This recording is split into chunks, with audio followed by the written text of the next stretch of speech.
पिछले दिनों में थाना रतनपुरी जनपद मुजफ्फरनगर में एक शिकायत मिली थी। एक दारुल उलूम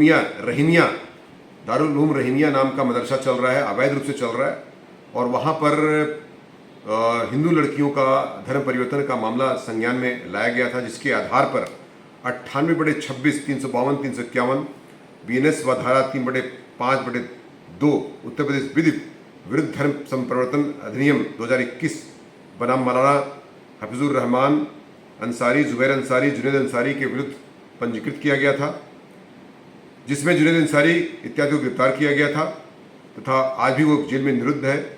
इसमें आरोप पत्र प्रेषित कर दिया गया है।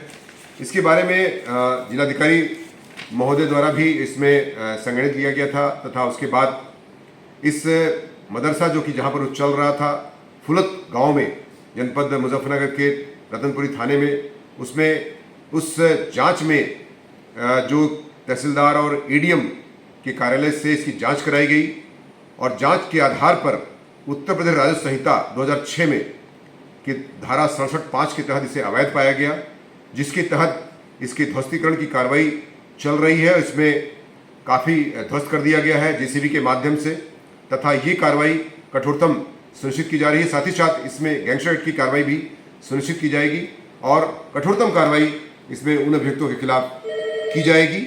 ये निश्चित तौर से ये जनपद मुजफ्फरनगर पुलिस द्वारा इसमें इंश्योर किया जा रहा है कि जो भी अन्य सबसे कठोरतम धारा होती है उसमें कार्रवाई सुनिश्चित की जाए।